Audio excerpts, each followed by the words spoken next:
My name is Elena Maddox, and on the day I came home from war, my sister called the police on me. Not a metaphor, not some awkward misunderstanding. She dialed 911 with steady fingers and told them I was a trespasser on property my own grandfather built with his bare hands. I had just returned from 25 years in the Cyber Defense Division, wearing a uniform I'd bled for, carrying medals I never displayed, and stepping out of the cab with discharge papers still warm in my bag. I thought the porch light would feel like home. Instead, it felt like an interrogation lamp. The gate was cold steel. The house stood there, untouched by time, but soured by silence. The same front yard where I once caught fireflies now had a twisted, private listing sign nailed into the ground like a gravestone. My gravestone. Danica, my younger sister, opened the front door like I was a package she didn't order. Her lips barely moved. Her eyes didn't soften. "Elena," she said, "you can't be here." She didn't ask how I was, didn't ask how many years I'd spent oceans away, didn't even ask why I was standing there, wearing a uniform that cost me my spine, my sleep, and most of my soul. She just said, "I'm calling the cops." I thought she was bluffing. I really did. For a half second, I thought she'd smirk, laugh it off, hug me, and pull me inside. But her hand hovered above her phone like a trigger. And then she said something that changed my life. "You're not in the will, Elena. You're not even on the deed." That sentence felt louder than every bomb I ever heard in the Middle East. I tried to speak. I tried to explain that I just wanted to see Mom, that I thought maybe, just maybe, we could sit in the kitchen and eat waffles like we used to before Dad started locking the silverware and pretending I didn't exist. But Danica's voice was ice. "Mom doesn't want to see you. Neither does Dad. They made that clear." The front door shut. 10 minutes later, a squad car pulled up. A rookie officer stepped out first. His partner, older, ex-military, judging by the buzz cut and gait, took one look at my name tag and stiffened. "Lieutenant Colonel Maddox?" he asked. I nodded, still standing at attention without even realizing it. "Sorry, ma'am," he said, "but this property is registered to Thomas Maddox and Danica Rhodes. You're not listed on the records. We've been instructed to ask you to leave." I don't remember much of what happened after that, just the sound of the gate clicking shut again, and the feeling that I had just been exiled from my own bloodline. I didn't drive away that night. I parked 2 blocks down, sat in my rental car, wrapped my coat around me like armor, watching the porch where I used to sit with Grandpa and spell my name in Morse code. The windows were lit. The living room glowed golden like it always did in fall, and I had never felt more unwanted in my life. I hadn't cried in decades, not when my best friend died in Bahrain, not when my last commanding officer tried to label me as emotionally compromised, not even when I received my final discharge and realized I had no one waiting at the terminal. But that night, in a parked car with fogged-up windows and creased dress blues, I broke. Because how do you process being cut out of your family history? How do you make sense of being labeled unstable by the same people who mailed you care packages with Bible verses, but now act like your existence is a threat to their reputation? How do you forgive a father who told you to your face, "You're just the broken one"? That's why the house goes to Danica. He didn't even say it with anger. He said it with indifference, like he was stating a fact, like I was some defective part of the machinery that had been discarded for efficiency. I spent the night in that car, slept with one eye open, dreamt of airstrikes and Sunday pancakes, and the time I scraped my knee climbing the oak tree in the backyard. And in the morning, as the sun hit the shingles of the house that was once mine, I made a decision. I wasn't going back to base. I wasn't going to disappear quietly, because if there's one thing the military taught me, it's how to plan, wait, and strike when they least expect it. At 9:00 a.m. the next day, I walked into a little cafe on Jefferson Street. My boots still had dust from Kuwait. My hair was still knotted in a regulation bun. I looked like a soldier who had never taken off her armor, because I hadn't. Ruthie Carver was waiting in the back booth. She looked like time hadn't touched her. Same sharp jawline, same lawyer-grade blazer. We'd shared a dorm once back in undergrad before I was deployed. We lost touch. Duty does that. It erases everything soft. She didn't ask how I was. She just slid a tablet toward me and whispered, "You need to see this." And there it was, 1549 Grayson Hollow Lane, listed under Iron Gate Holdings, LLC, my grandfather's house, sold, transferred, filed with the county, and beneath the digital ink, my name, on the seller line, a signature I never wrote. "I didn't sign this," I whispered. "I know," Ruthie replied. "But someone did, and they made it look legal. But I checked the timestamp, the notary. Something smells off." She tapped twice, and another file opened. 3 months ago, property transfer submitted. Notarized by a woman whose license had been revoked last year for document fraud. My throat tightened. "They stole my house," I whispered. "No," Ruthie said. "They tried to. Now let's see what else they buried." And that was the moment, the exact second my grief calcified into strategy. This wasn't just about a house. This was about erasure. This was about fraud. This was about the people who were supposed to protect me, using my own name to write me out of the family legacy. They thought I wouldn't notice. They thought I was too broken, too damaged. But they forgot something very, very important. I don't forget. And now, I had a mission. Has anyone ever tried to erase you from your own life? Have you been called unstable just because you spoke the truth? Like, comment, and share. If you know that pain, I'll show you how I turned silence into ammunition and exposed every single lie. The deeper I dug, the more it stank. I wasn't even surprised. After 25 years in cyber warfare, I knew how easy it was to rewrite someone's digital history. How simple it could be to forge a name, backdate a signature, manipulate a file. I'd seen hostile governments disappear dissidents with a few keystrokes. But I never imagined my own family would do it to me. Ruthie was methodical, too calm for my level of rage. She tapped her tablet like a sniper choosing her targets. She didn't raise her voice, didn't gasp, didn't flinch. Me? I felt like I was holding my breath underwater, lungs burning, chest tight, watching piece after piece of my past be auctioned off with forged ink. "This notary," Ruthie said, her finger hovering over a name. "She was blacklisted last fall for falsifying DMV documents. The same signature appears on this deed transfer." My hands curled into fists. "They planned this," I said quietly. "They executed it," she corrected. She slid another file across the table. Property sale confirmation, time-stamped exactly 2 weeks after my grandfather passed. The buyer was a shell company. The address listed under the sale? 1549 Grayson Hollow Lane, the only home that ever felt like mine.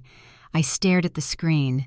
My name appeared again on the seller line, but I never signed a thing. I'd been overseas for 9 months when this document was filed. "They used my absence to scrub me out," I said, "because they assumed you wouldn't check." "I wasn't supposed to check." Ruthie leaned back. "They didn't just take the house. They crafted a narrative, one where you never existed as an heir, never had a claim, never even belonged." I felt my throat close. "They rewrote the will too, didn't they?" She nodded solemnly. "Your grandfather's will was altered a month after his death. A new version was filed, leaving everything to your father and Danica." But that's not what he said to me. You were his choice? I nodded.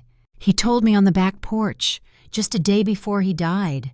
Said the house was mine, that it would be waiting for me when I came home.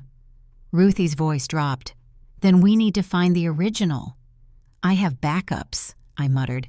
He used to record video journals. I know I saved some. She looked at me like I just handed her a weapon. Even one inconsistency, one slip-up, one mismatched signature, that's enough to open a civil claim. It was quiet for a moment. The coffee machine hissed in the background. A spoon clinked against porcelain.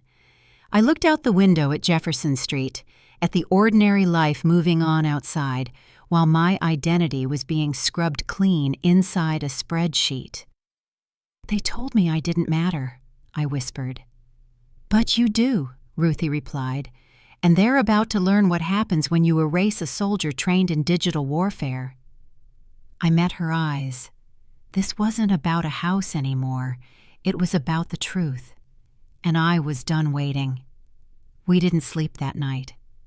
While most people drifted into warm beds and quiet homes, Ruthie and I sat in her den, surrounded by flickering monitors and paper trails thick with lies. The blinds were drawn. The room smelled like old coffee and blue light.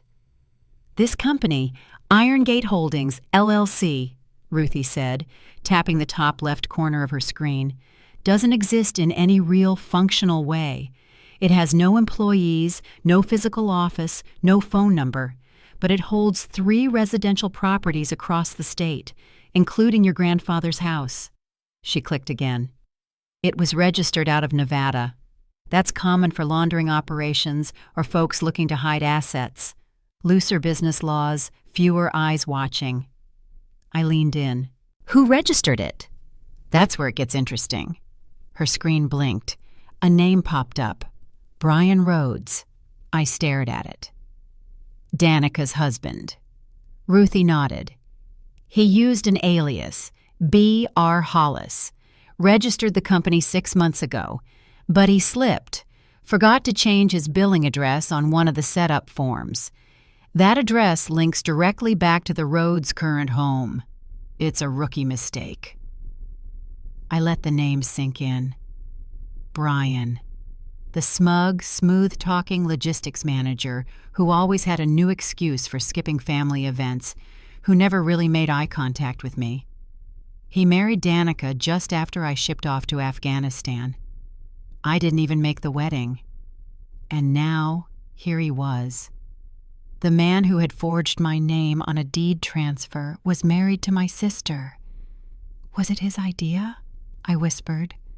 Ruthie didn't answer. That doesn't matter legally. What matters is he tied his name to a fraudulent real estate acquisition through a shell company that used forged documents and a suspended notary. She turned her gaze to me. And you, Elena, are the legal heir according to the original version of the will. We just need to prove it. My mouth felt dry. Do you think they knew what they were doing? Oh, they knew, Ruthie said. This isn't some innocent mistake. This was a blueprint. They didn't just want the house. They wanted to make sure you could never claim it, that you wouldn't even know it was taken. A cold chill ran down my spine. They wanted me gone. They wanted you invisible. I thought of my father's voice, always calm, always calculated. I could hear it now, echoing through time. You're too unstable, Elena, too volatile. That's why you'll never be the one we trust with anything important. For years I believed it. For years I carried that shame like a backpack full of stones. But sitting here, in front of a stack of falsified files and fraudulent trails, I realized something painful and empowering all at once. It was never about my instability. It was about their insecurity. Because I never fit in. Because I asked too many questions. Because I didn't fall in line. Because I had Grandpa's loyalty. And they resented me for it. Ruthie broke the silence. What's the last thing your grandfather gave you? I blinked. A USB drive, I said. Encrypted. Said to keep it safe. I assumed it was family photos or old recipes. I never opened it. Her eyes lit up. Do you have it? I nodded. It's at my apartment, locked in a safe. She reached for her phone. Then let's go. Right now. The drive to my apartment was quiet. Ruthie kept her eyes on the road, but I could feel her mind working. Every sign we passed felt symbolic. Exit ahead. Detour. Do not enter. This was no longer a paper case. It was personal.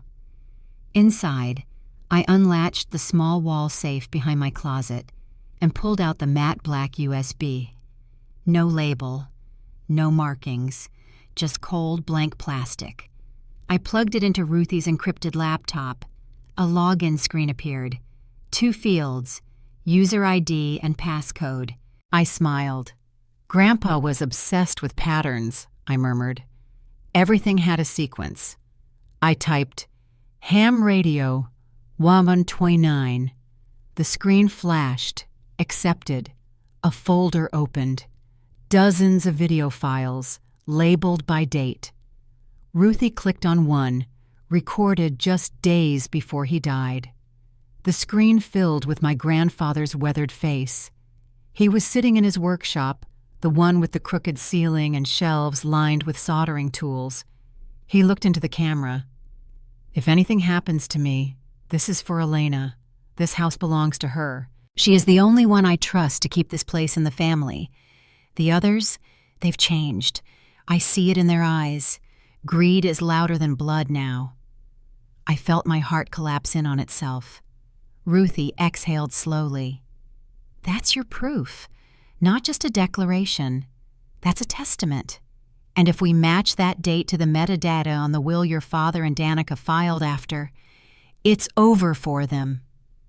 We copied everything, backed it up twice, stored it in 2 separate encrypted drives. Then Ruthie pulled up a document titled Power Usage Report, Grayson Hollow Lane. It was from the city's utility provider. She frowned. Elena, look at this. She rotated the screen. Massive power spikes, random times, usually late at night. Industrial usage, she muttered. Sustained power draw from the basement, but there's no permit filed for commercial conversion, no remodels, nothing legal. I leaned in. What are they doing in there? Her voice was low. I don't know, but we need to find out. She tapped her pen against the table. There's something more going on. This wasn't just a grab for property. There's activity, movement, money, equipment. I think this house is a front for something bigger.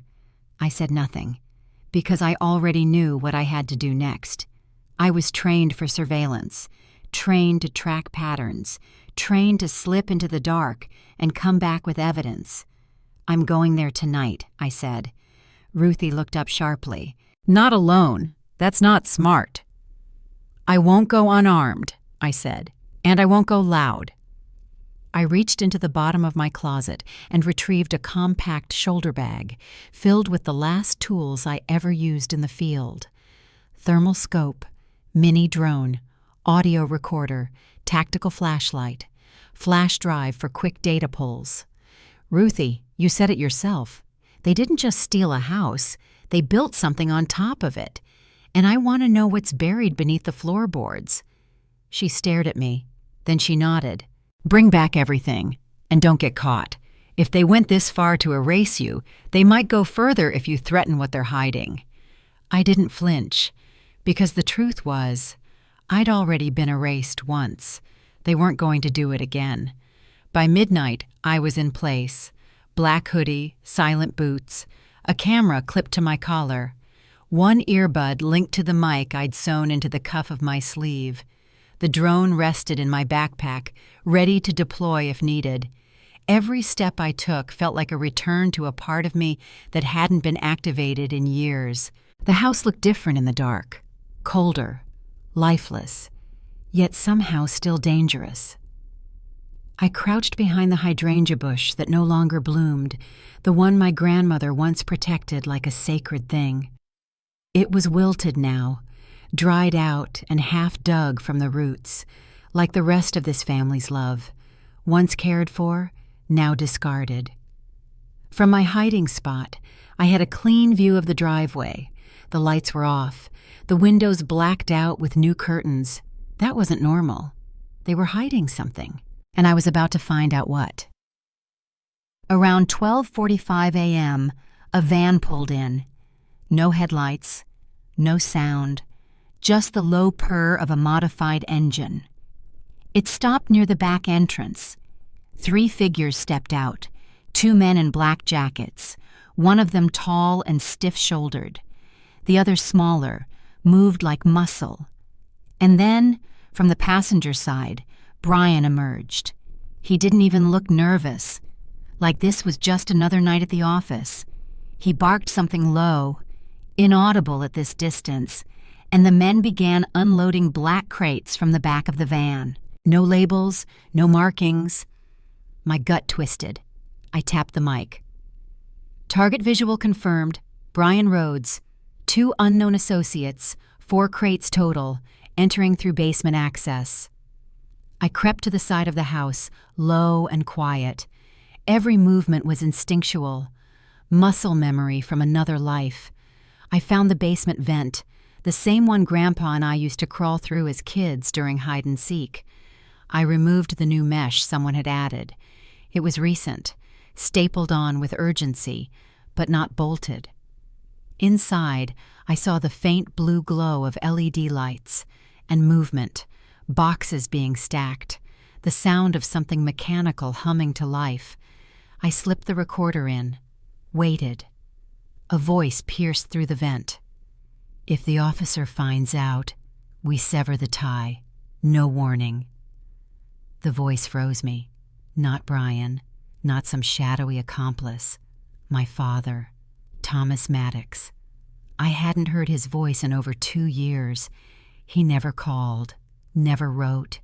He didn't even show up to my military retirement. And now here he was, leading a covert operation beneath the floorboards of the home he stole from me.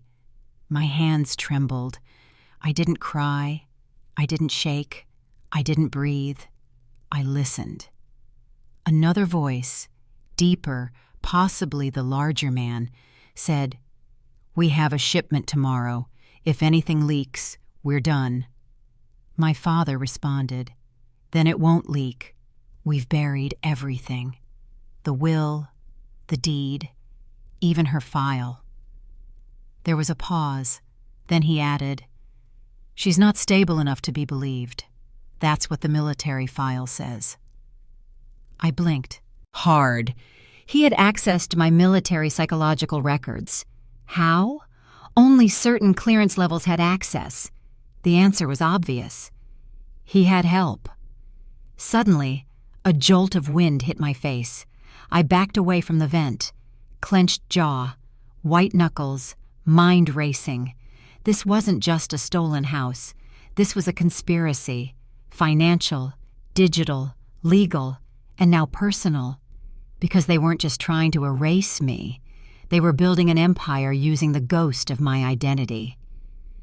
At 3:00 a.m., I slipped back into the shadows and returned to my car. I didn't drive home. I didn't call Ruthie. I sat in the dark, staring at the dashboard, replay after replay of my father's voice in my head.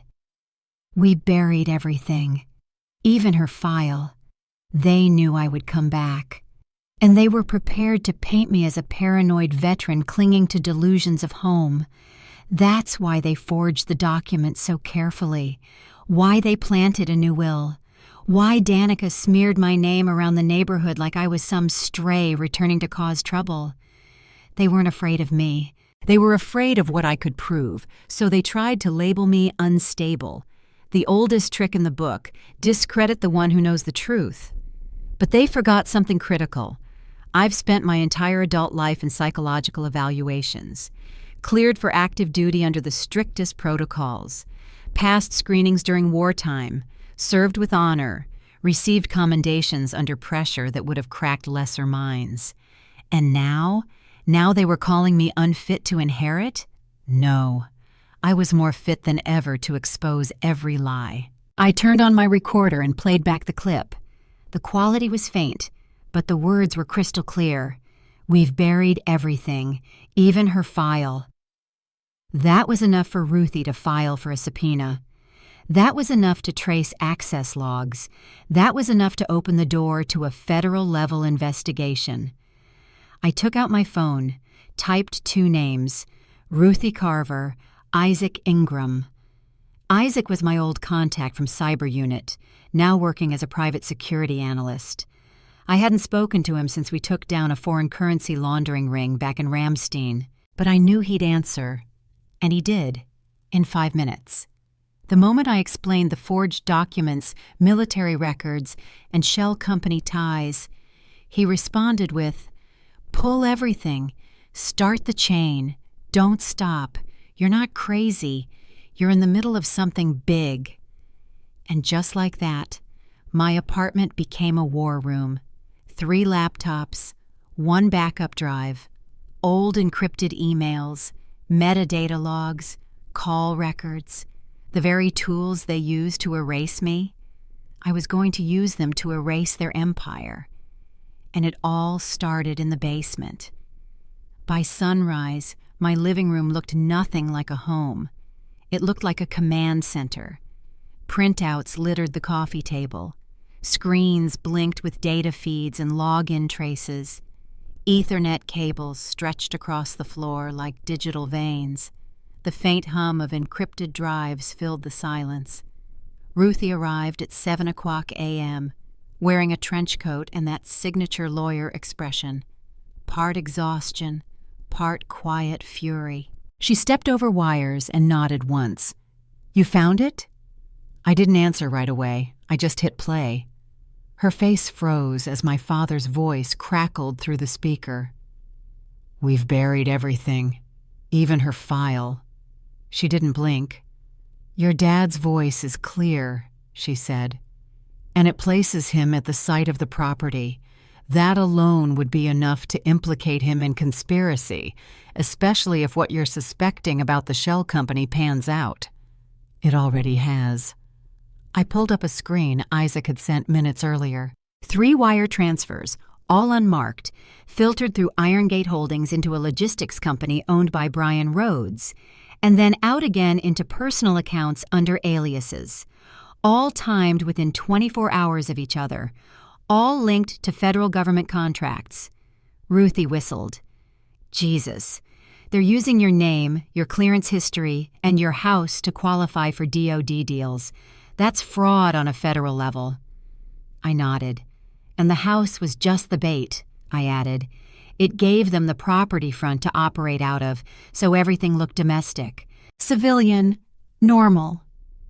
"They didn't just want you gone," she said slowly. "They needed you erased." I leaned back, my eyes gritty with sleeplessness. "And now they know I'm back." Ruthie walked to the window, parting the curtain an inch. "You think they're watching?" I didn't answer. She turned to me. "Elena, this is big, like jail time big. Not just for Brian, for your sister, for your father, for anyone who touched these documents or moved that money. We're not just talking real estate fraud anymore. This could involve tax evasion, identity abuse, cyber crimes, and espionage," I finished. Her eyes narrowed. "You think it goes that far?" I nodded. "They accessed my military psychiatric file. That's not in public records. That's under firewall, behind federal clearance walls. You don't accidentally open something like that." "Then someone inside helped them. Or someone paid." The silence between us deepened, the kind of silence that stretches until it becomes a warning. Then Ruthie said the one word I didn't expect. "Kayla." I blinked. "Kayla who?" "Kayla Ortiz, digital forensics. She freelances now, but she used to do breach triage for Homeland. Quiet, sharp, ruthless." "She trustworthy?" "If you pay her." I nodded. "Call her." Within 2 hours, we were in a Zoom call with no faces. Just a voice, flattened and modulated. "Send the packet," Kayla said. I uploaded every file: the audio recording, the utility bill spikes, the forged deed scans, the notary logs, even the IP addresses Isaac had unearthed. Kayla was silent for a long time. Then she spoke. "Your metadata is solid. Timestamp alignment holds. Signatures don't match known registry entries. And the wire transfers, they're washing money through Irongate into contracts issued by your father's logistics contacts." "So they're real?" "They're real, and they're dirty." Ruthie leaned into the frame. "If we file an injunction today, can we freeze the title on the property?" "Yes," Kayla replied. "But more importantly, you can flag the transfers and stop further laundering before another payment hits. That creates a paper trail, and that trail will burn." Then came the part that chilled me. Kayla added, "You're not the only veteran this has happened to." "What?" "I've worked 4 cases this year, all female officers, all erased through legal tricks, medical records used against them, inheritance blocked, housing seized. It's a pattern. Someone figured out that painting a woman soldier as unstable is an easy way to void her credibility, especially if they hide the paper trail." I didn't speak. I couldn't. Because that was it. That was the entire plan in one sentence. They didn't just question my stability, they used it as a weapon. And I wasn't alone. "They messed with the wrong one," I whispered. Kayla chuckled. "Just once. I'll scrub deeper. Give me 72 hours. I'll find what they missed." The call ended. Ruthie folded her arms. "So what now?" I stood up, paced the room once, twice. My nerves were steel, my voice steady. "Now we go to court. But not just with paper. We go with truth, video, metadata, wire trails, and a voice they forgot had teeth." Ruthie smiled for the first time in days. "You ready?" I turned and looked her dead in the eye. "I've been ready since the day they tried to replace my name with a lie. I didn't circle the block this time. I didn't park down the street. I didn't hide in shadows or wear black like a spy slipping through fences. No. That morning I walked straight through the gate of 1549 Grayson Hollow Lane with my head high, my back straight, and my uniform crisp and glinting in the rising sun. Not because I needed to, but because they needed to see it. I needed them to remember exactly who they tried to erase. Ruthie pulled up beside me in a silver Lexus. She stepped out, heels clicking against the driveway like the sharp punctuation of justice approaching. She wore a tailored gray suit and held a thick envelope in one hand, sealed, stamped, and court-authorized. The moment we reached the door, I rang the bell. No hesitation, no breath held, just resolve. Danica answered, face painted like a morning news anchor, lipstick too red, hair too perfect. That fake, performative smile already halfway formed until she saw me. Her mouth twitched, and then she saw Ruthie, and then she saw the envelope. The color drained from her face like wine spilled over white carpet. "Good morning," Ruthie said calmly, holding out the envelope like it was a birthday card. "You're being served with a court injunction." Danica didn't move, so I took one step closer. "Effective immediately," I said, voice low, steady, unshakable. "All property transfers, financial activity, and land usage associated with this address are frozen." You can't do this," Danica whispered, hand trembling around the envelope now wedged between her thumb and panic. "Yes, we can," Ruthie replied. "Signed by Judge Herber at 8:12 this morning. Filed under fraud, falsified inheritance, and illegal real estate acquisition through shell ownership." Behind her, footsteps sounded, and then Brian appeared, smug, unbothered, wearing a robe like he was still king of the castle. He leaned against the doorframe with that oily grin I'd always hated. "Really, Elena? You want to go down this road?" I met his eyes, dead on. "I was trained to walk roads like this," I said coldly. "I don't flinch in the dark, and I don't lose when I've got truth in my hand." He chuckled. "You're unstable. That's what the report says. I've seen it." "I've been evaluated," I said, "and the records entered into evidence will show exactly what kind of soldier I was and what kind of coward you are." He straightened, the humor draining just slightly. Ruthie didn't let up. "One more word of intimidation," she warned, "and we'll file for witness harassment." Danica finally found her voice, brittle and dry. "This is our house." "No," I said, inching forward. "This was mine, before you rewrote history, before you buried a man's will and forged my name onto lies." I didn't wait for her response. I turned and walked back toward the driveway. My boots hit the pavement with purpose. The front door slammed behind us. Too loud, too fast, too late. Ruthie climbed in beside me. "They're going to hit back," she said. I stared straight ahead, the house behind us shrinking in the mirror. "They already did," I said quietly. "Now it's our turn." The courthouse was silent. Not quiet. Silent in the way that made your ribs feel hollow and every breath sound like it echoed off marble. Everything smelled like varnished wood and stale justice, the kind of place where people come to bury truth or resurrect it, and you never know which until the gavel falls. I sat behind the witness table in full uniform, ribbons pinned, shoulders square, chin lifted, not because I wanted to impress anyone, but because I needed them to remember that the woman they tried to erase had earned every thread of this uniform with blood, sweat, and clarity.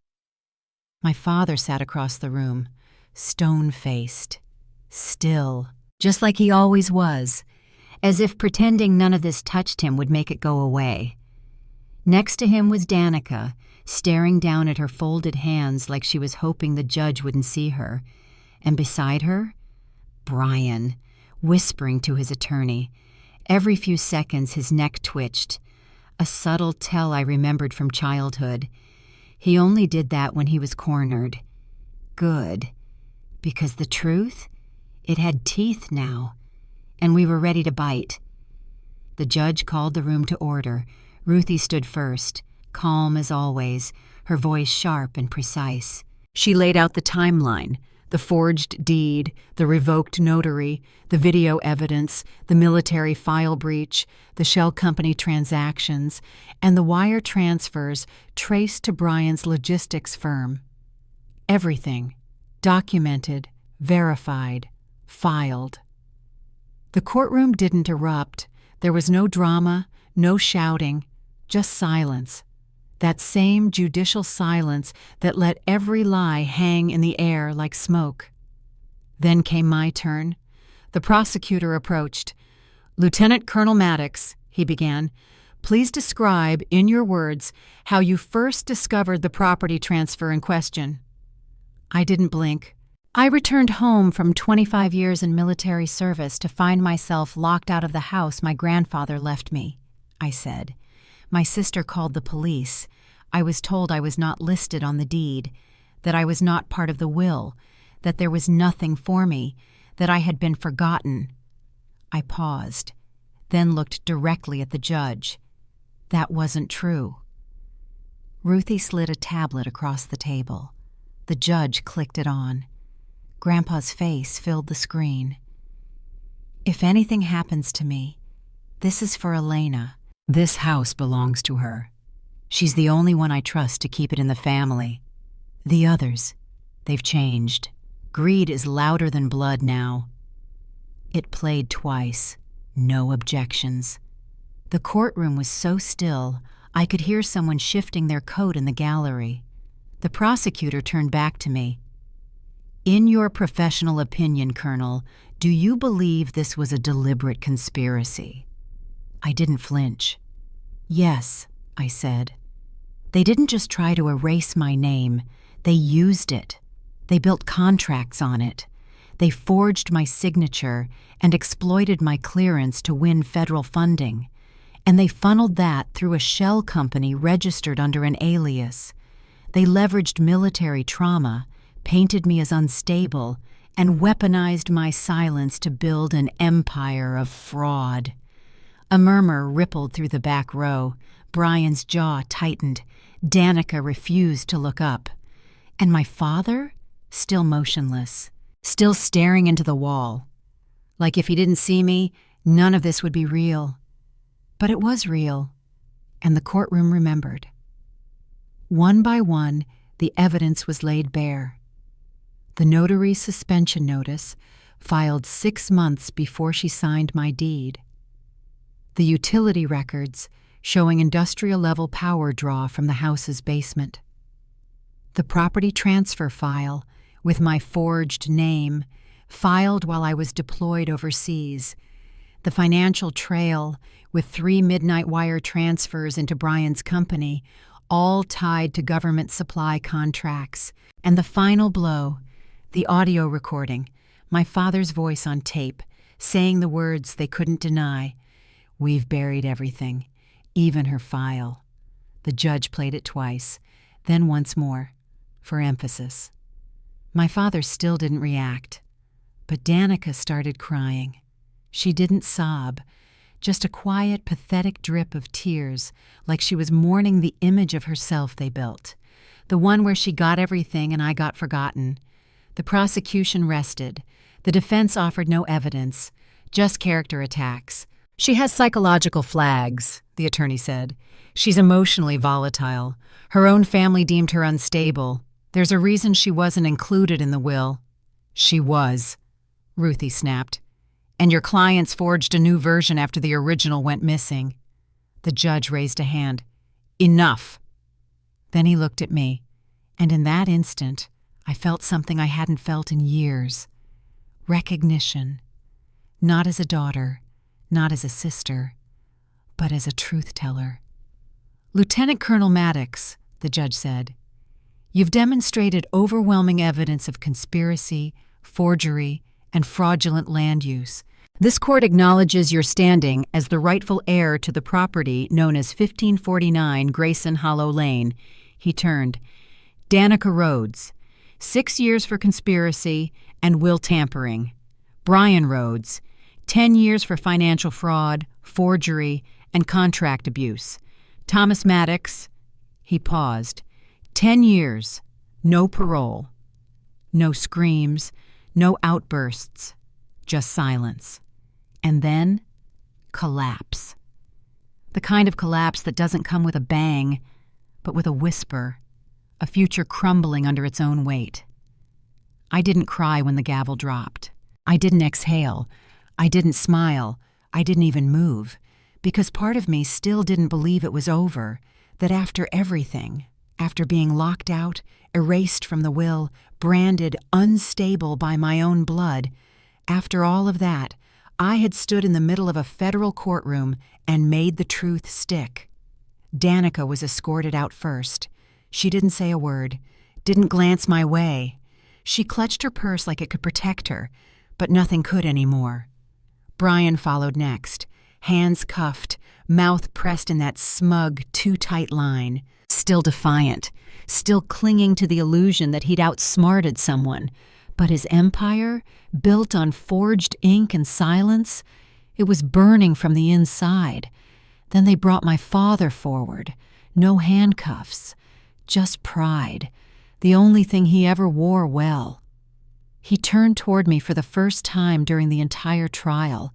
His eyes were colder than they'd ever been, not angry, not sorry, just hollow. As if I wasn't the daughter he'd raised or the soldier he once called too broken for peace. As if I had no place in his world, not even now, not even after he'd been caught.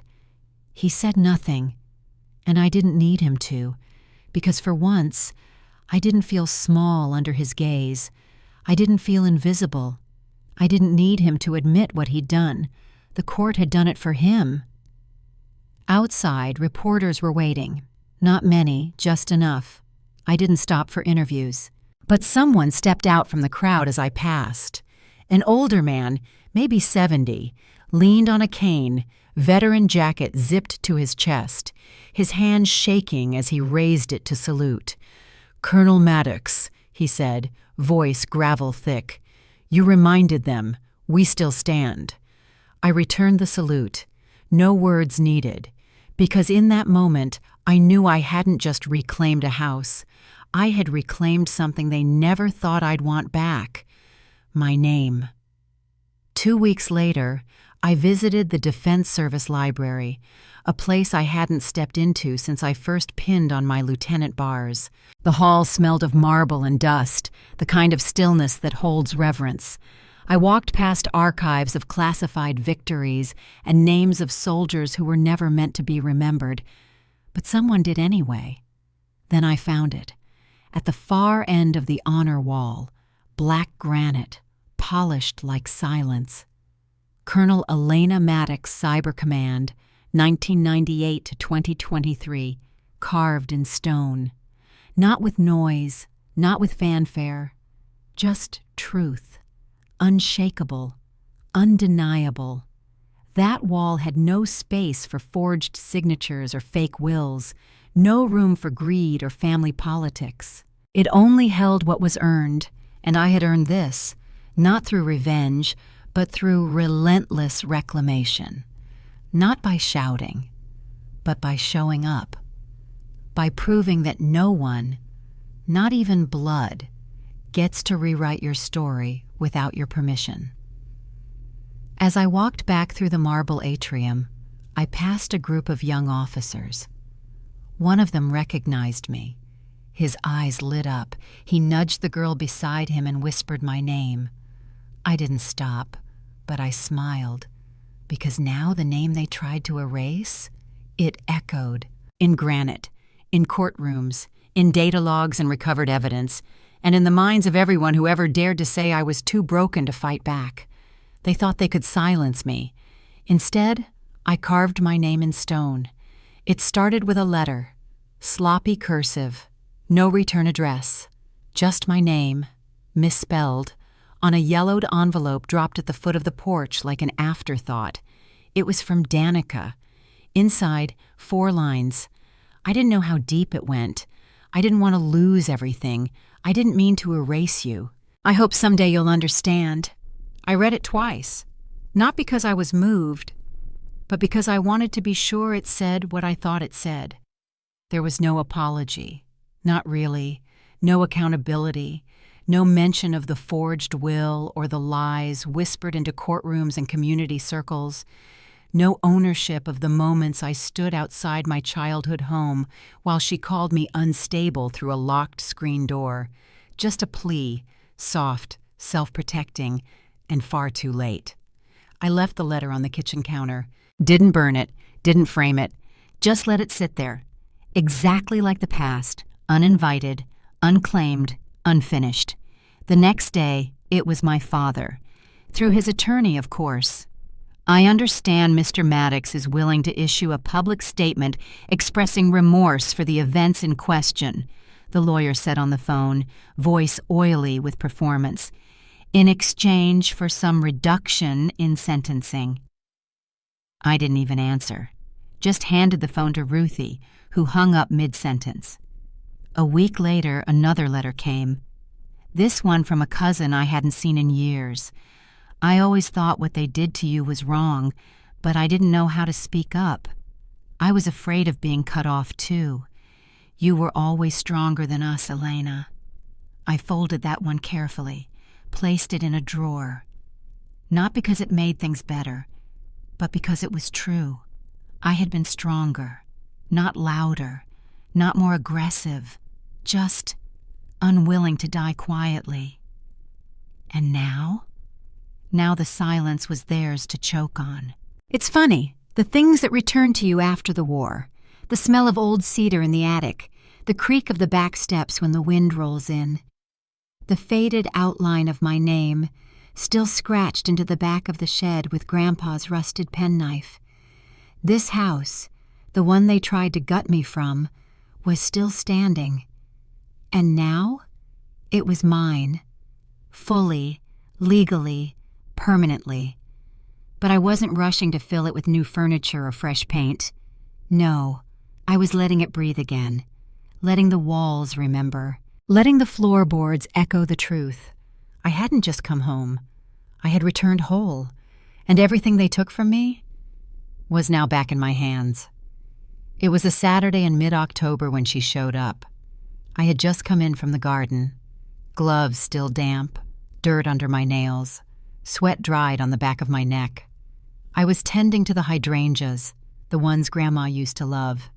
I'd spent 2 months pulling weeds, rebuilding the fence, and planting roots where betrayal had once grown. The bell rang. Not the doorbell, the old iron bell hanging on the porch beam, the one Grandpa used to ring when dinner was ready or storms were coming. Its sound, high, metallic, trembling, sent a strange wave through me. I wiped my hands, took a breath, and stepped to the front door. There she was, Danica. No lawyer, no letter, no police escort, just her, holding a mug, of all things. It was one of Mom's old world's best grandma mugs. The irony almost made me laugh. "Hey," she said, her voice so quiet it barely reached the threshold. "I didn't know if you'd answer." I didn't step aside. I didn't invite her in. I just waited. She shifted awkwardly on the step. Her once polished heels scuffed, makeup toned down, hair pulled into a loose knot like she hadn't slept right in weeks. She looked ordinary and scared. I wanted to talk," she said. "I didn't come here to fight." "Then don't," I said. Silence stretched between us. Finally, she held out the mug.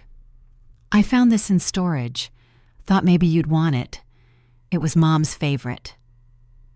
I took it. Not because I needed it, but because it broke the standoff. I set it down on the windowsill beside me. Danica inhaled, like she was gathering oxygen to do something she'd avoided her entire life.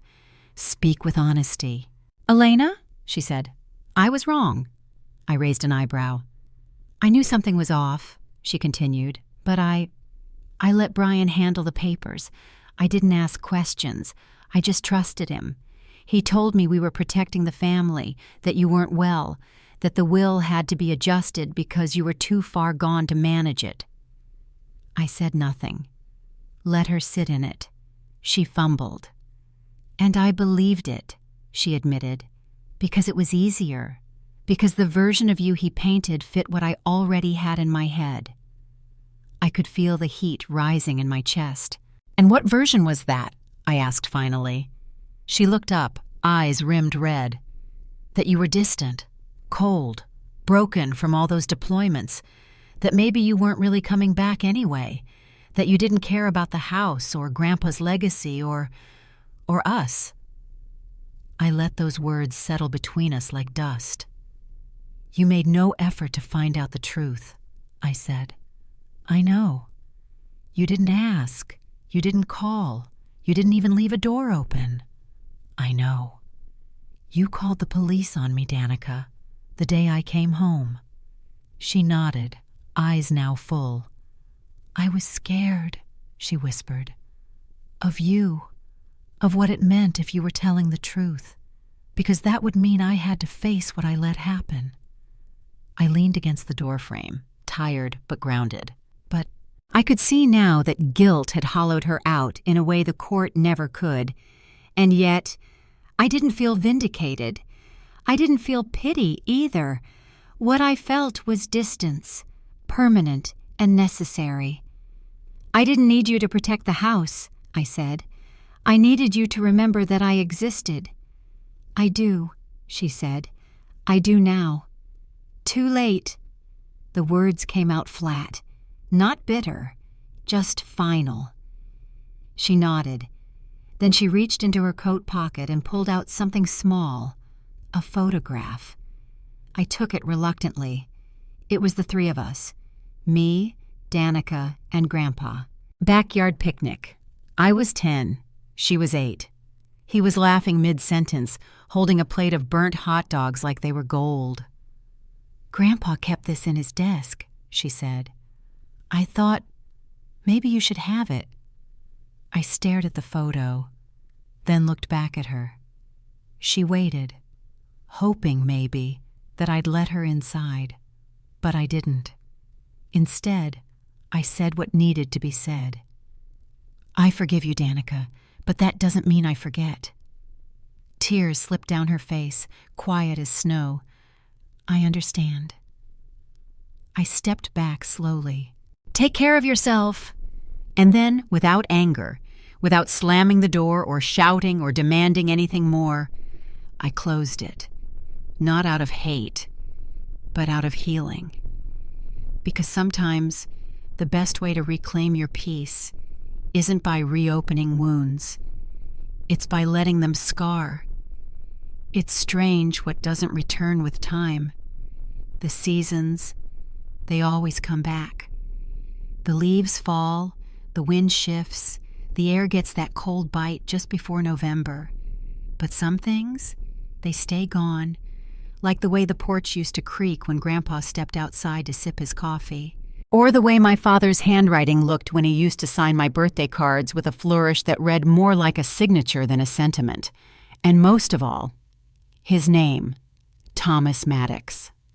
It used to be carved into the beam above the porch stairs, right next to Grandpa's initials, etched in bold letters when I was a kid, proud and centered, like he was the pillar of this house. But when I came back, after the court battle, after the sentencing, after I scrubbed the walls clean of their secrets, I noticed something. That name was gone. Someone had sanded it down, not just covered it, erased it. The wood was still slightly rough where the carving once was, and you could just barely trace the indentation of the letters if you ran your hand over it in the right light. But it was no longer visible, as if the house itself had chosen to forget him. And strangely, I didn't want to put it back. There were other names now. I found one in a toolbox, Grandpa's old initials burned into the handle of a wooden chisel. Another in a photo tucked behind a drawer, my grandmother's maiden name stitched in faded thread across the collar of a church dress. Even my own. On the new deed, the restored one, the one Grandpa had legally filed before everything went dark. Elena J. Maddox, owner, heir, daughter. But Thomas Maddox? He had vanished from the porch, from the title, from the photos I kept, from my heart. And I didn't mourn that. Not anymore. Sometimes I wonder if he thought he was doing the right thing. Maybe in his mind, preserving the family name meant cutting off the limb that didn't fit his image. Maybe he told himself I was unstable because it made the betrayal easier to carry. Maybe he believed that removing me from the inheritance meant protecting the family legacy from being tainted by something he couldn't control, a daughter who had outgrown him. But whatever he told himself, the facts never changed. He sat in that basement, signed those deals, lied under oath, buried my name beneath fake documents and digital footprints scrubbed clean by cowards. And even now, behind prison walls, I knew he wouldn't say sorry, not to me, because he didn't believe I was worth apologizing to. That used to hurt. It used to gnaw at me like a tooth too deep to pull. But now, it was just hollow, a space where pain used to live.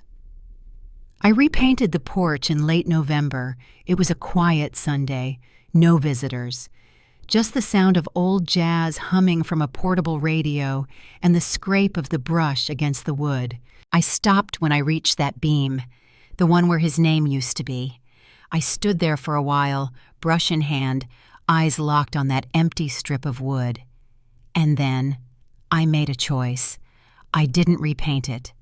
I left it untouched, raw, visible in its silence, a scar the house would carry, like I carried mine. Because not all things need to be covered. Some truths deserve to be left exposed, so they never happen again. That evening, I made tea and sat on the swing. The cold had begun to bite at the horizon, and the last of the leaves were falling. Across the yard, the hydrangeas had finally bloomed again, not bright, but alive.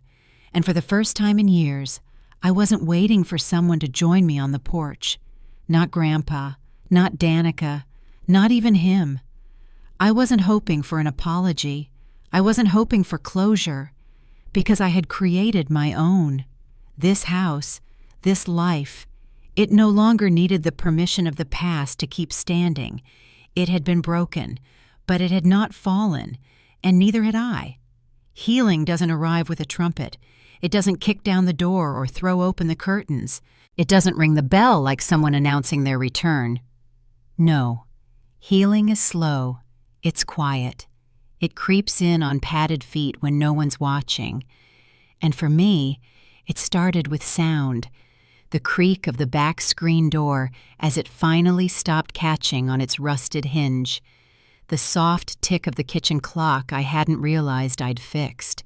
The low murmur of wind curling through the porch posts without whistling, like the house was finally breathing again. And in those sounds, I began to rebuild a home I thought had been lost forever. Not the house, the home. They're different. A house is something you inherit. A home is something you reclaim. I started in the attic. That's where Grandpa used to hide his journals, old project boxes, and broken radios he couldn't bear to throw out. It was dusty, smelled like insulation and paper dreams. I found a trunk under the sloped ceiling, covered in a moth-eaten blanket. Inside were things that didn't belong to anyone but us. A photograph of me at age 12, holding a soldering iron like it was a torch.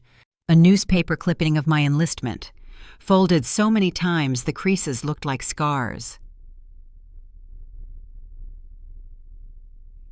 A cassette tape labeled, "For E, if she ever needs to remember."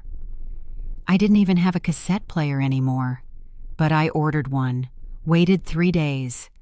When it arrived, I plugged it into the wall, sat cross-legged on the living room floor like I used to do during radio drills, and pressed play.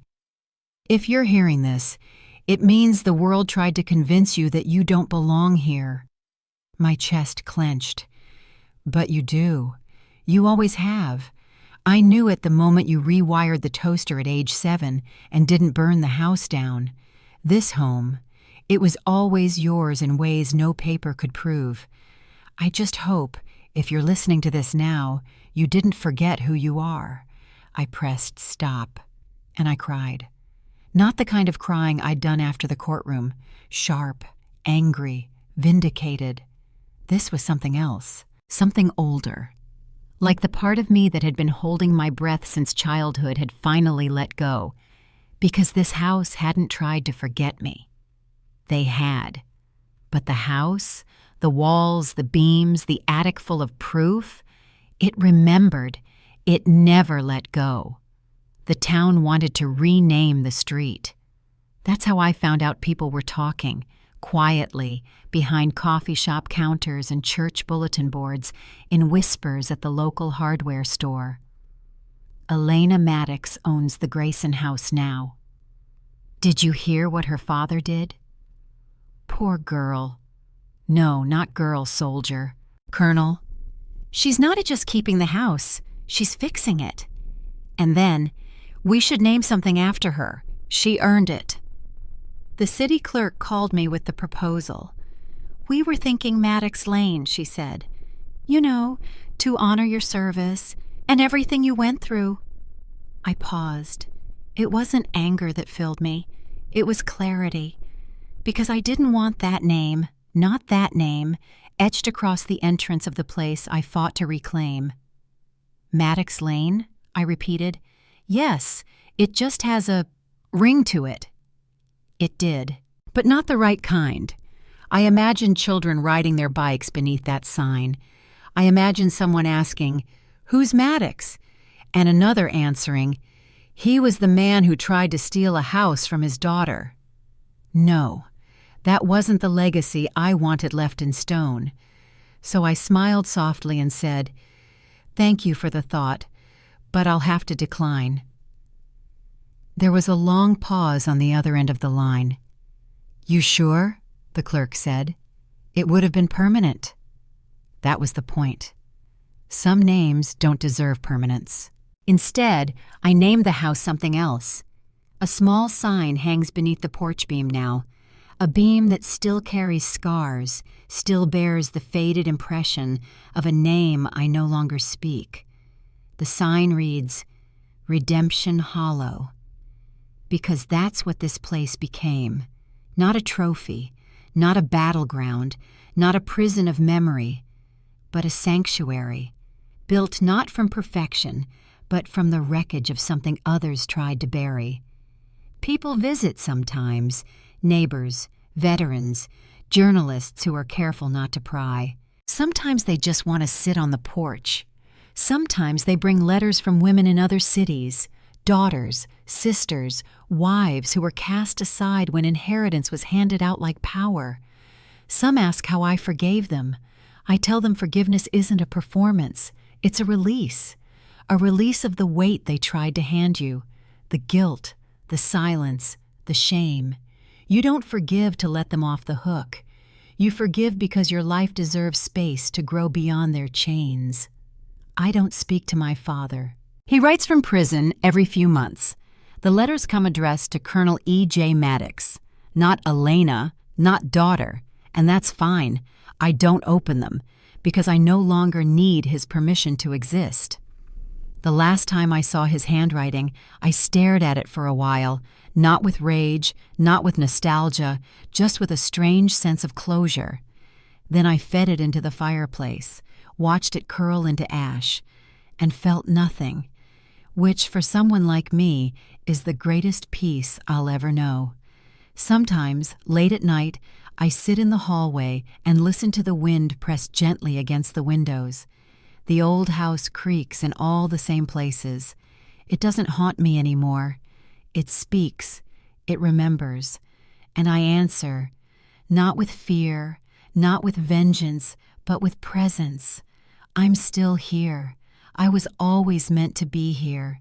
You couldn't erase me, and you never will. Have you ever had to fight just to be remembered? Have you ever been written off only to come back stronger? If this story spoke to something deep in your chest, like, comment, and share it with someone who needs to know. Their silence isn't defeat. It's just the sound before the return.